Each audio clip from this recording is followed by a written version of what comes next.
Buenas noches, bienvenidos a una nueva entrega de Toque Final. La mejor forma de concluir una semana e iniciar la nueva, lo mejor edificado posible sobre los acontecimientos más importantes del país y del mundo. Desde el pasado jueves, pues el tema de la finalización del reinado de Isabel II en Inglaterra por ley natural de la vida, está ocupando, digamos, la atención en el mundo. Inglaterra es uno de las potencias, fue una de las potencias de mayor influencia en el mundo moderno, no solo por la gran influencia de su fuerza naval, de su aeronavegación, que llevó a ese país pues a expandirse por distintos continentes. Recuérdese que la India estuvo bajo ocupación de Inglaterra, fue colonia Inglaterra, a Australia, el continente australiano, y una gran expansión por todo el mundo, es decir, que no es nada parecido a lo que es hoy. Y siempre ha estado bajo una monarquía que muchos pueden entender que esto es un signo de atraso. Pero si fuera signo de atraso, los países con monarquía no estuvieran entre los países con mayor desarrollo. El poder ya no es una monarquía, ya no es una monarquía porque de lo que estamos hablando es de un soberano, de un poder autocrático, de un soberano, y eso no es lo que existe en Inglaterra. Digamos que hay una monarquía y también hay que comparte su accionar con un parlamento. Entonces, jefe de Estado, la jefatura de Estado está a cargo del rey o de la reina, ahora será un rey, y la jefatura del gobierno pues está a cargo del jefe de gobierno, que es el primer ministro. Entonces, pues ahora hubo cambios recientemente, hay una nueva primer ministro, Liz Truss.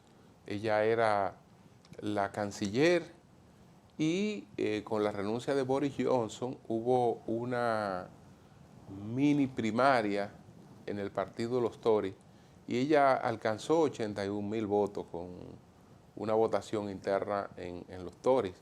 Inglaterra tiene 67 millones de personas, es decir que no estamos hablando de un endoso, de una gente que ni siquiera la conozca en gran medida el país, aunque fuera canciller, y entonces tiene la tarea de conducir el gobierno hasta que se convoquen nuevas elecciones que pudieran ser en 2 años. Entonces, de repente se han producido dos cambios importantes, pero las instituciones son muy fuertes y desde luego que atravesarán esta etapa, que no deja de ser desafiante porque Inglaterra, el Reino Unido, ya no pertenece desde hace un tiempo a la Unión Europea, después que aprobara su salida con el Brexit, y entonces moverse en un esquema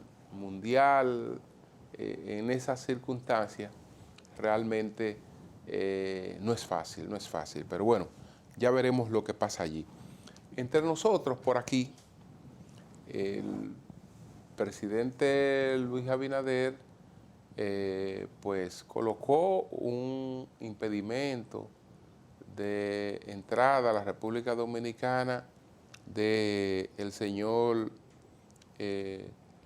Claudio Joseph, que fue primer ministro de Haití y un hombre que fue canciller también y ha tenido una posición muy respetuosa con la República Dominicana. Entonces a él y a otros 14 individuos pertenecientes a estas pandillas que han estado interactuando en Haití, se le colocó impedimento de salida a la de entrada a la República Dominicana.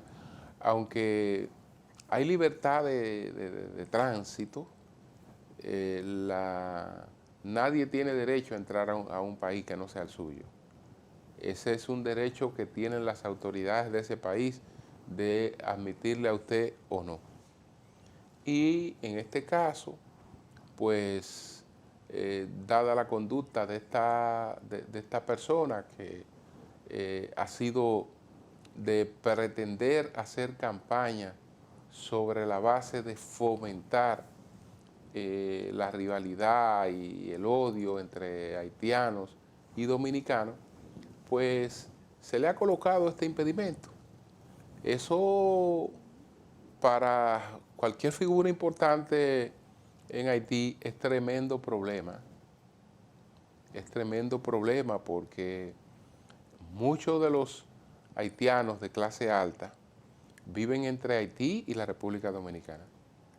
Y parte de su vida social la desarrollan en la República Dominicana porque en Haití tienen escasa oportunidad de hacerlo. Incluso los servicios médicos que usan de urgencia son los servicios médicos del más alto nivel, me refiero a los ricos, aquí en la República Dominicana. Entonces, que se presente cualquier situación y usted no poder cruzar hacia territorio dominicano, la verdad es que cualquiera lo lamentaría. Cualquiera lo lamentaría. Esto es casi igual que una suspensión de visado para viajar a Estados Unidos de una persona dominicana de clase media alta, que desarrolla su vida con mucha frecuencia en los Estados Unidos en muchos aspectos. Señores, vamos a hacer una primera pausa comercial. Al regreso, ¿cuáles fueron los 10 temas más importantes de esta semana? Adelante.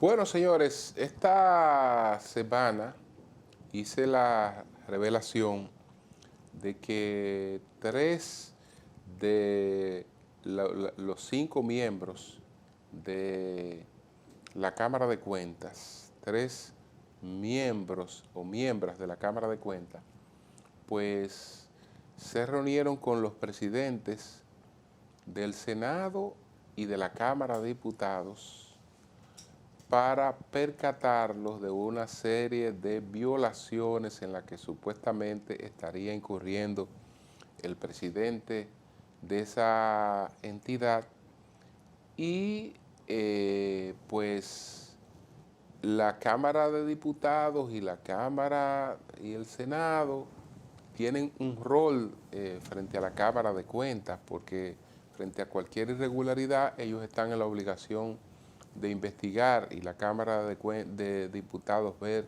si hay o no méritos para el tema de un juicio político y entonces ya sería el Senado que llevaría a cabo ese juicio político. El tema no deja de ser preocupante. El gobierno del presidente Abinader, pues una de las banderas que ha levantado ha sido el de la elección de esa Cámara de Cuentas y una situación de cuestionamiento pues arrastraría muchas cosas. La Cámara de Cuentas ha sido usada por algunos como un instrumento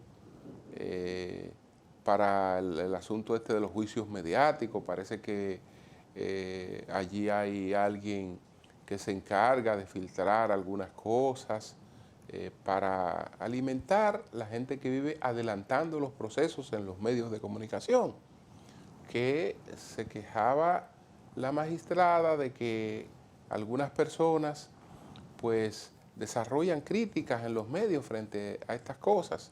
Bueno, si no hubiera filtraciones de procesos que se supone que están en una fase discreta, secreta, pero solo lo son para las partes, para las personas involucradas, para el público no. Al público se le presentan las acusaciones y las personas que ni siquiera están siendo investigadas aparecen como culpables, como responsables, y ya cuando viene a presentarse cualquier cosa, ya la sensación de culpabilidad, el principio de inocencia se ha destruido mucho. Ya tenemos en el pasado experiencia de lo que ha ocurrido en ocasiones anteriores. La verdad es que no sé cómo se va a lidiar este impasse que en términos institucionales pues resulta realmente desafiante. Señores, vamos a presentar de inmediato cuáles fueron los 10 temas más importantes de esta semana. Adelante.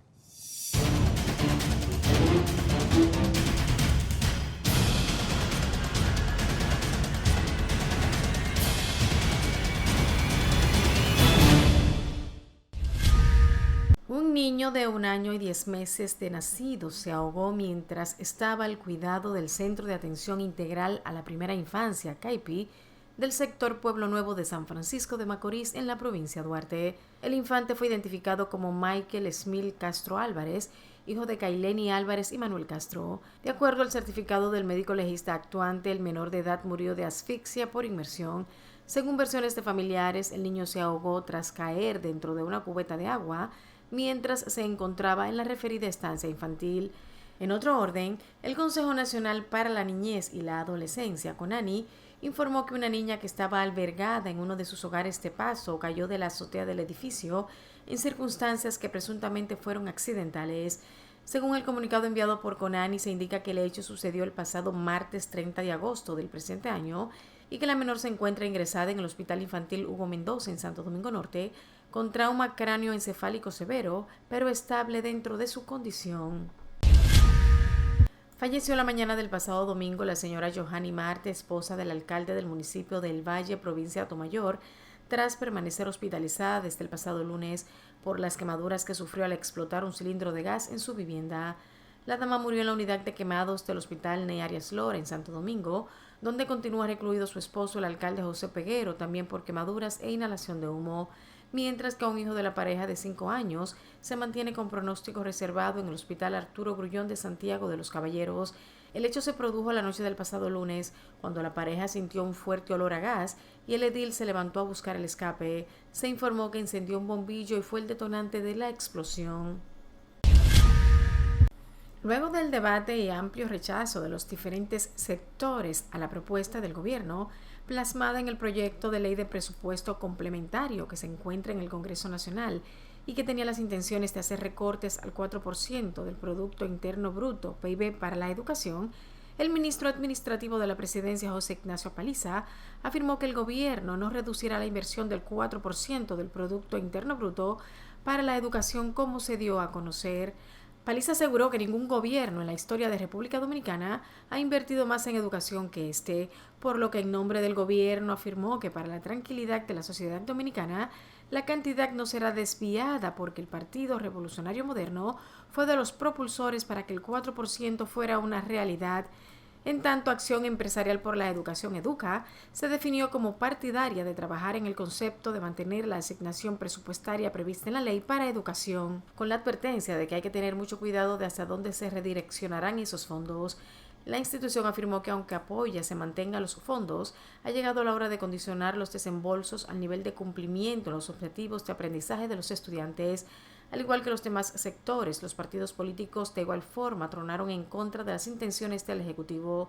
El secretario general del Partido de la Liberación Dominicana, PLD, Charlie Mariotti, declaró que la posición de esa organización será de oposición radical total a las pretensiones del Poder Ejecutivo de reducir el 4% a educación. Mariotti consideró como desacertado que en medio de reclamos de cientos de planteles escolares inconclusos y con un déficit de más de 10.000 profesores en el sistema educativo, el Ejecutivo instruya para que se le quite más de 4.000 millones de pesos a educación. De su lado, el Partido Reformista Social Cristiano, PRSC, se opondrá a cualquier apropiación o transferencia de montos consignados en el presupuesto complementario en lo que tiene que ver con el Ministerio de Educación, según anunció Pedro Botello, vocero del bloque de esa organización política en la Cámara de Diputados. De igual forma, el presidente de la Asociación Dominicana de Profesores ADP, Eduardo Hidalgo, denunció que sería ilegal reducir más de 4.000 millones al presupuesto del 4% del PIB que recibe el Ministerio de Educación. El máximo representante del gremio magisterial dijo que mientras el gobierno quiere quitarle los recursos a educación, hay más de 300.000 estudiantes que no encuentran cupos por falta de aulas. La disminución de apropiaciones será para los ministerios de Hacienda, Educación, de Trabajo, Obras Públicas y Comunicaciones, de Energía y Minas. En cambio, el aumento de las apropiaciones será para la Presidencia de la República, los ministerios de Interior y Policía, de Defensa, Relaciones Exteriores, Deportes y Recreación, Turismo, de la Mujer, de Cultura, de la Juventud, también para la Procuraduría General de la República y el Tribunal Superior Electoral. El Partido Revolucionario Moderno, PRM, celebró el pasado domingo la última etapa de la Convención Nacional Ordinaria de dicha organización política, en la que se conformó la dirección ejecutiva de dicho partido.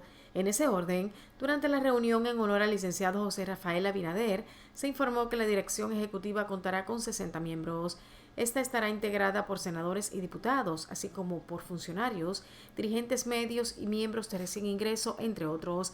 Entre dichos miembros se encuentran el presidente de la República, Luis Abinader, el presidente del partido, José Ignacio Paliza, y Carolina Mejía, alcaldesa del Distrito Nacional.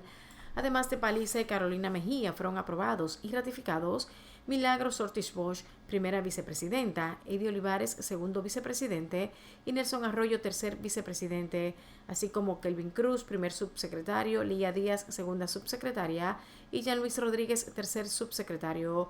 Fue notoria la exclusión en la dirección de Ramón Alburquerque, Guido Gómez Mazara y Emanuel Esquea Guerrero, y la inclusión de Ito Bisonó y Robertico Salcedo.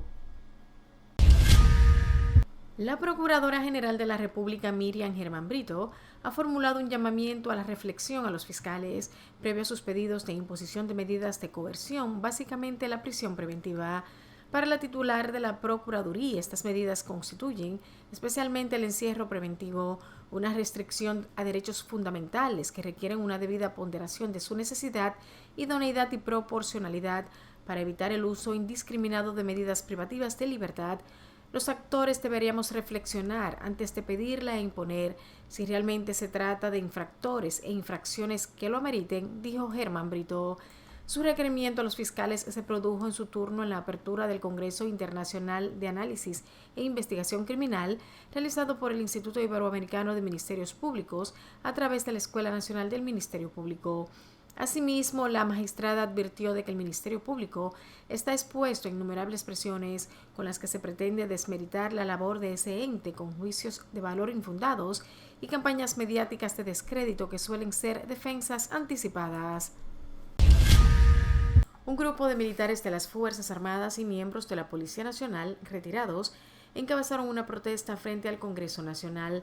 A nombre de la Asociación Nacional de Reservistas de las Fuerzas Armadas y la Policía Nacional, ASONARE, el colectivo de veteranos solicita al presidente de la Cámara de Diputados, Alfredo Pacheco, una reforma a la Ley 139-13, orgánica de las Fuerzas Armadas, y a la Ley 590-16, orgánica de la Policía Nacional. Así también, los manifestantes piden que el artículo 156 de la Ley 139, orgánica de las Fuerzas Armadas, sea eliminado y sustituido por el artículo 228 de la Ley 873 del 30 de julio de 1978.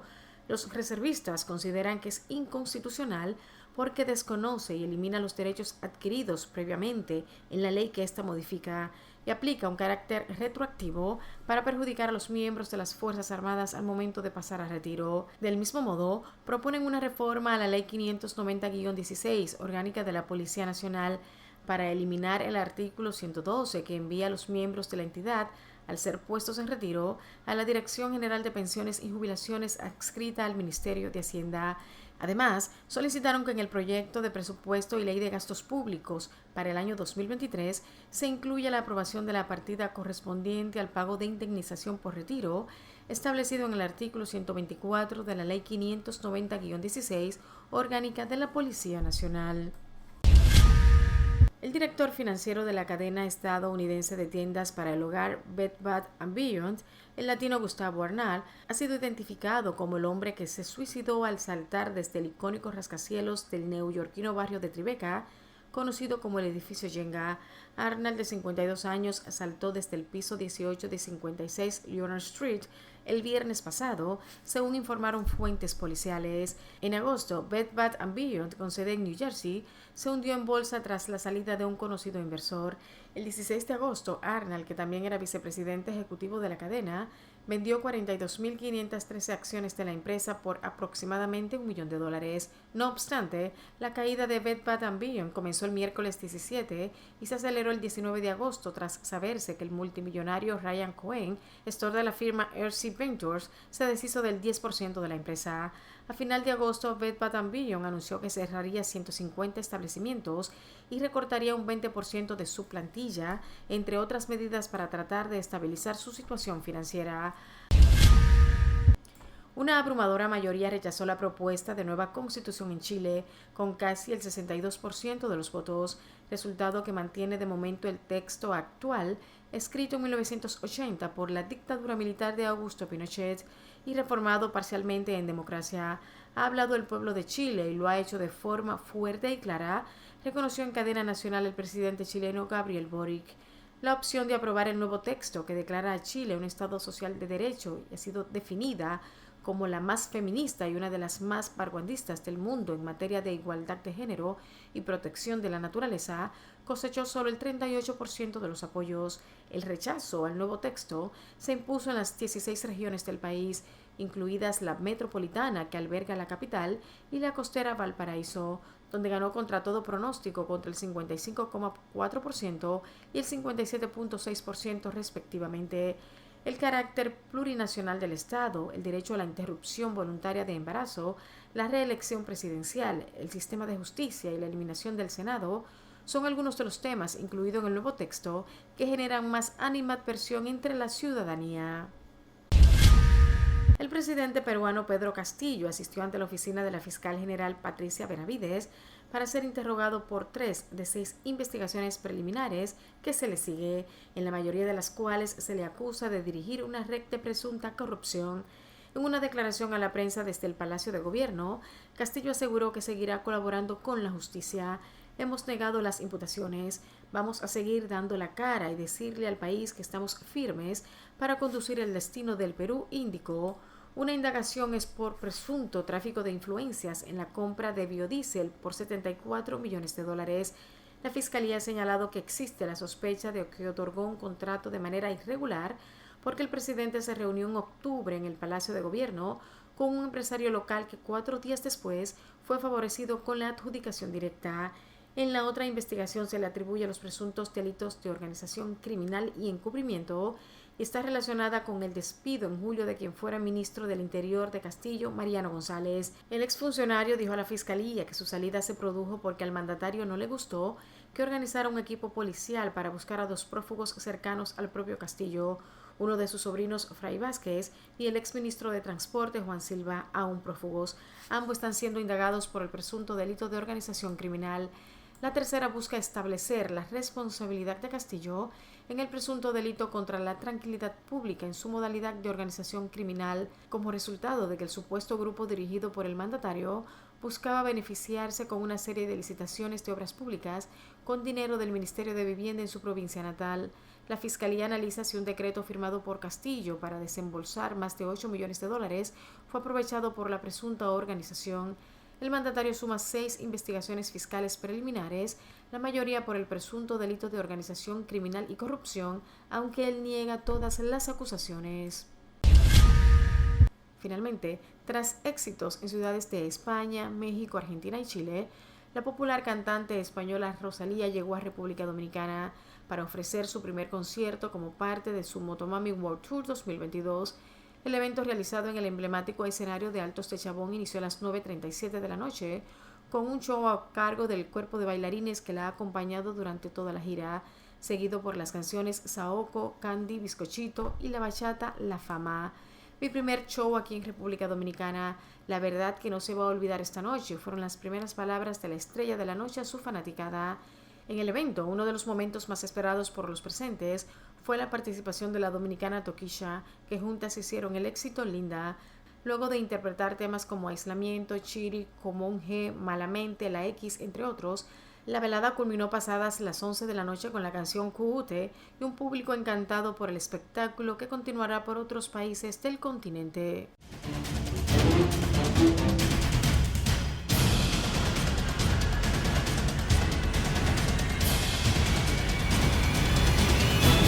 Bien, vamos a una pausa, retornamos en breve.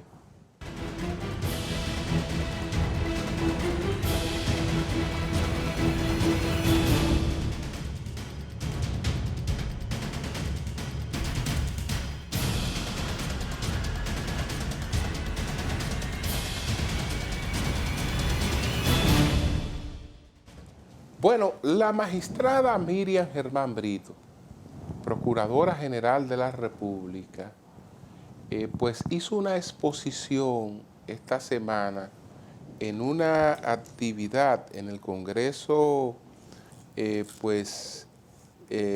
internacional de análisis e investigación criminal.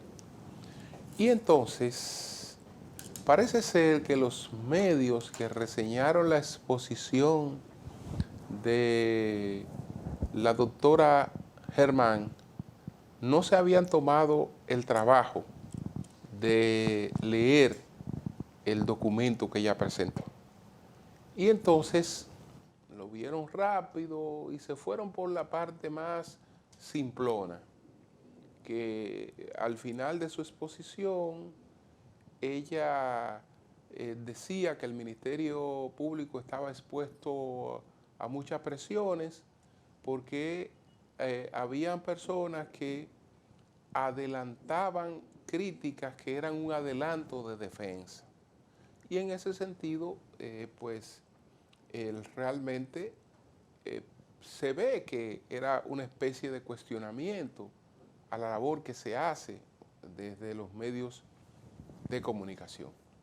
Pero el asunto es que en ese documento de Miriam hay cosas mucho más trascendentes que esa, de mayor impacto noticioso que ese, porque ese documento es un documento autocrítico en relación con la labor del Ministerio Público. Y en ese documento, Miriam Germán no hace otra cosa que coincidir con muchos de los cuestionamientos que se hacen a la labor del Ministerio Público, que justamente que tiene que apegarse al principio de la objetividad, que no puede dejar a las personas en indefensión y que no se deben estar anticipando los procesos, filtrando los casos y las investigaciones a los medios de comunicación, que sabemos que eso ocurre casi siempre. Eso ocurre y eso vulnera, eso violenta el principio de presunción de inocencia. Eso en un Estado de derecho, la verdad es que es una distorsión total. Entonces ella plantea en ese documento una serie de cosas. Dice que no podemos caer en la tentación del populismo penal democrático. Uno de los principales fundamentos del derecho penal democrático es el principio de ultima ratio, el cual implica que la persecución debe ser de uso extraordinario, no ordinario, tal como lo plantea el artículo 2 del Código Procesal Penal, que si es posible solucionar un conflicto por otras vías, esa es la primera opción. Entonces, ella también habla de la necesidad pues de ser autocrítico. Ella dice lo siguiente: quiero resaltar que la Dirección Funcional de Investigación, principio de raigambre constitucional, que es concretizado en el artículo 10 de la Ley Orgánica 133-11, es solo realizable bajo un esquema de colaboración conjunta que favorezca dinámicas de trabajo eficaces que permitan la coordinación entre el Ministerio Público y la Policía Nacional o cualquiera otra agencia ejecutiva de seguridad o de gobierno que cumpla tareas auxiliares de investigación con fines judiciales. Estamos de acuerdo con que en el marco del proceso penal existe un deber de respetar el principio de legalidad. Eso es lo que se le critica al Ministerio Público, demostrando transparencia y coherencia en la aplicación de las normas penales y de las directrices institucionales, motivando cada pretensión con miras a eliminar el exceso de discrecionalidad. Sin embargo, una preocupación seria es el hecho de que se persigan todos y cada uno de los delitos sin distinción alguna del bien afectado y del daño social. Uno de los principios fundamentales del derecho penal democrático es el principio, bueno, ya eso lo vimos. No podemos caer en tentaciones del populismo penal y perder la objetividad y la proporcionalidad que deben guiar cada una de nuestras actuaciones. La pena, con todas sus consecuencias y su alto costo, tiene que reservarse para los casos de mayor gravedad en donde sea imposible aplicar cualquier otra salida alterna. Una política criminal sensata se enfoca justamente en perseguir las conductas ilícitas más gravosas, es decir, aquellas que verdaderamente socavan los valores comunes y afectan los bienes jurídicos más preponderantes, como es el caso del crimen organizado en todas sus manifestaciones y la misma corrupción. Para ello es indispensable contar con fiscales e investigadores capacitados, así como el acceso a herramientas criminalistas, equipos tecnológicos e información actualizada sobre los fenómenos criminales y su naturaleza. El ejercicio de la autocrítica es indispensable para el fortalecimiento de nuestras instituciones. Aquellos a quienes corresponde ejercer acciones que en el día a día restringen derechos fundamentales como el bien preciado de la libertad, les exhorto a actuar con mayor prudencia y objetividad posible. Lo que se les pide al Ministerio Público en la mayor parte de las críticas es esto, lo mismo con lo que ella está coincidiendo. Es decir, les exhorto a actuar con mayor prudencia y objetividad posible, siendo esto sobre todo un deber ético. No somos partícipes de la constante amenaza al derecho penal del enemigo, de la deshumanización de ese otro, del convidado de piedra. Las amplias facultades que nos otorga la ley jamás pueden convertirse en un instrumento que violente los principios del debido proceso y la tutela judicial efectiva. Estos últimos son justamente de las mayores conquistas del constitucionalismo moderno. Todas las actuaciones del Ministerio Público han de ser razonables y deben ser ejercidas con objetividad para evitar que las víctimas y los imputados queden en estado de indefensión. La obligación de motivar se impone a cada una de las solicitudes o dictámenes que pueda darse en el curso del proceso penal, recordando que todas nuestras actuaciones están sometidas al control jurisdiccional. Entonces, otro tipo de actuaciones que ocupan nuestra atención son las solicitudes de imposición de medidas de coerción. Estas medidas, en especial la prisión preventiva, constituyen una restricción a los derechos fundamentales que requieren una debida ponderación de su necesidad, idoneidad y proporcionalidad, a fin de evitar el uso indiscriminado de medidas privativas de libertad, por lo que los actores deberíamos reflexionar antes de pedirla e imponerla, si realmente se trata de infractores o infracciones que lo ameriten. El poder punitivo, por su vocación de excederse, encuentra unos límites claramente definidos en el derecho que no pueden ser ignorados. Acusar es uno de los más grandes poderes que puede desplegarse desde el Estado. No se puede tomar a la ligera, como tampoco podemos ignorar que el Ministerio Público está expuesto a innumerables presiones que pretenden desmeritar su labor con juicios de valor infundado y campañas mediáticas de crédito que suelen ser una especie de defensa anticipada. Esta fue la última parte que tomaron algunos medios para hacer la reseña, porque no habían leído, parece que el documento. Después de que comenté el documento en El Sol de la Mañana ampliamente, ya los medios le vieron otra arista y entonces reaccionaron y dijeron, pero aquí habían cosas más importantes que el simplismo de que aparentemente ella estaba cuestionando las críticas que se hacían al Ministerio Público. No, ella no la estaba cuestionando. Ella estaba coincidiendo con eso, porque esas críticas en gran medida representan lo que ella piensa sobre ese asunto. Representa lo que ella piensa sobre ese asunto. Y entonces, si se quiere que la gente no alegue con anticipación algunas cosas, pues entonces la gente no se le puede estar acusando con anticipación. No se le puede estar acusando con anticipación, no se le pueden estar vulnerando sus derechos con anticipación, no lo pueden estar condenando antes de investigarlo y trancándolo antes de investigarlo, poniéndole 18 meses en la costilla antes de investigarlo, es decir, una pena previa solamente para iniciar una investigación, que no quiere decir que la persona vaya a ser necesariamente culpable. Entonces, todas esas cosas, señores, tenemos que revisarla. Estamos de acuerdo con doña Miriam, tenemos que revisarla. Y bueno, si algún medio o quien está hablando en algún momento ha sido injusto con el Ministerio Público, lo lamento.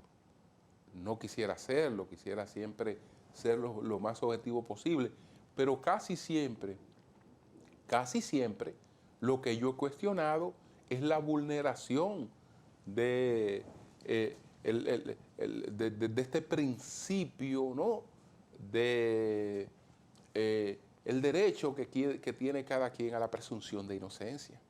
Y eso se vulnera totalmente, se burla totalmente cuando las cosas que están en poder del Ministerio Público terminan en manos de gente que las comenta y las tira hacia adelante. Fíjense que ahora hay investigaciones que todavía la Cámara de Cuentas no ha hecho.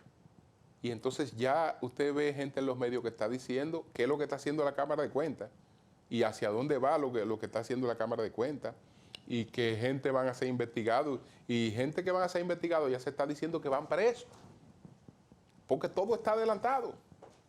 Todo está adelantado, y las personas que están siendo investigadas reclaman información sobre las investigaciones y no se la dan.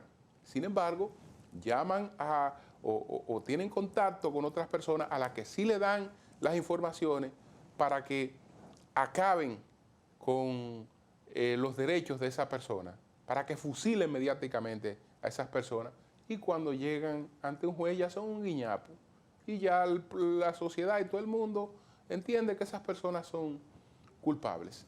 Entonces eso realmente es abusivo e improcedente. Vamos a una pausa, retornamos en breve.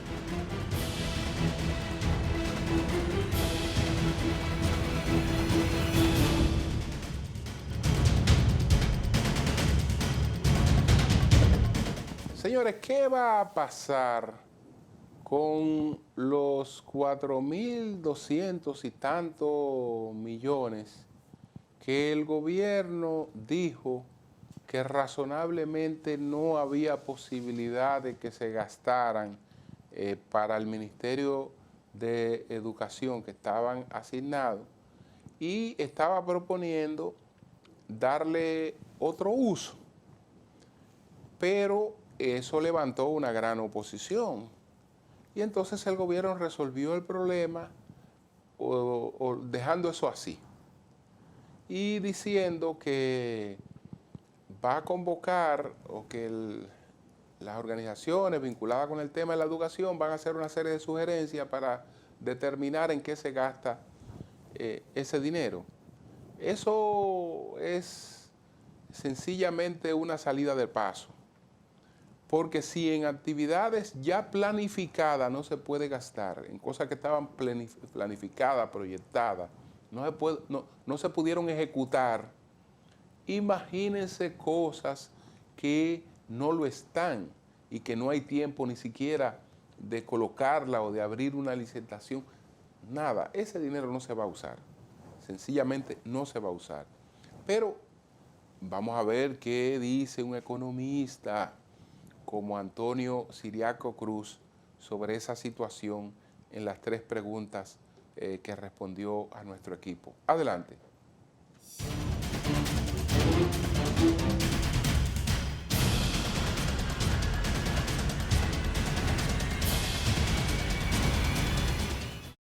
¿Qué debe ocurrir con las partidas asignadas a entidades que razonablemente no tienen la posibilidad de gastar en lo que queda de año, como ocurre con los ministerios de Educación, Obras Públicas y Trabajo?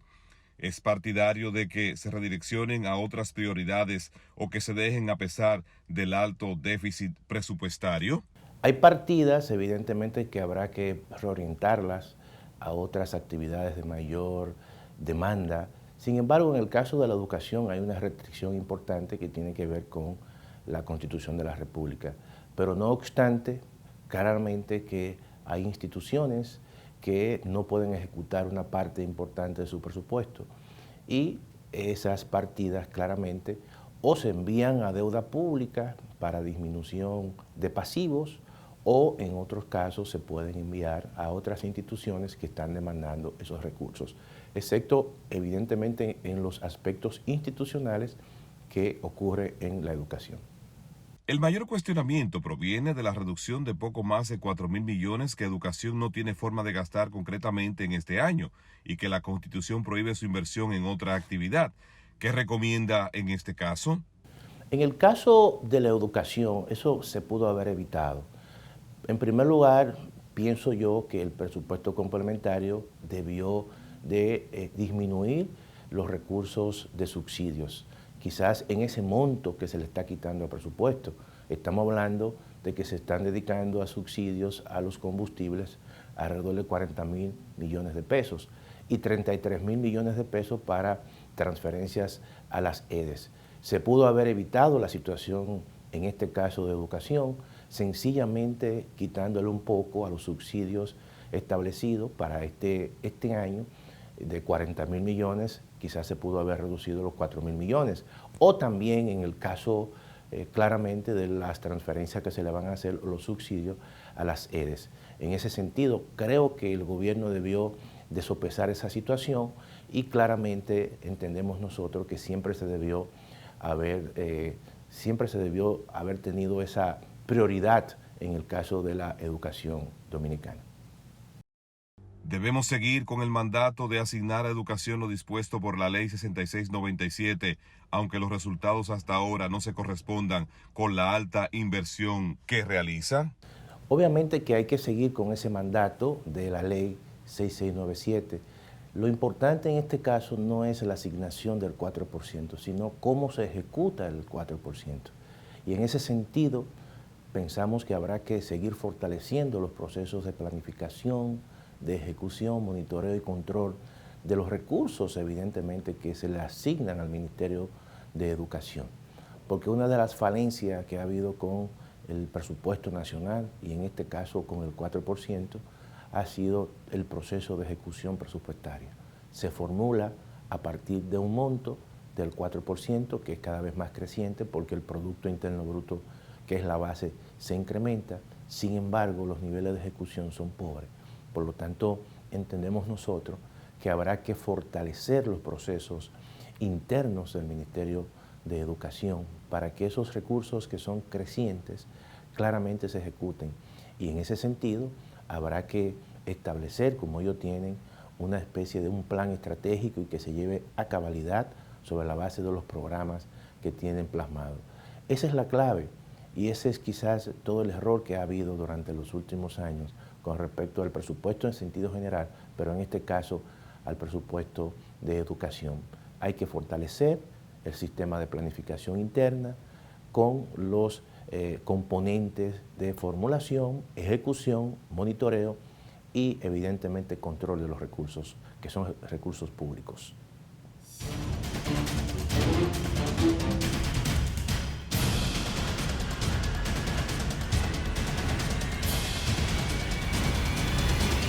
Bien, señores, hacemos una pausa, retornamos en breve.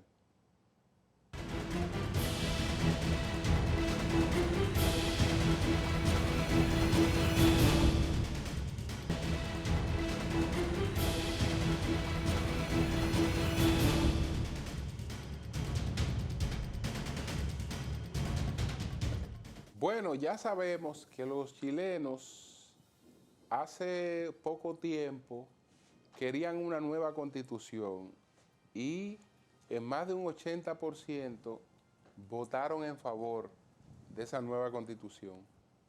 Y entonces se elaboró una constituyente paritaria, elaboró un nuevo proyecto de constitución que resultó tan disparatado que entonces los que lo elaboraron también reconocían que no iba a servir absolutamente para nada. Y entonces pretendían que la constitución que no iba a servir para nada se aprobara para reformarla después sobre su propio cascarón.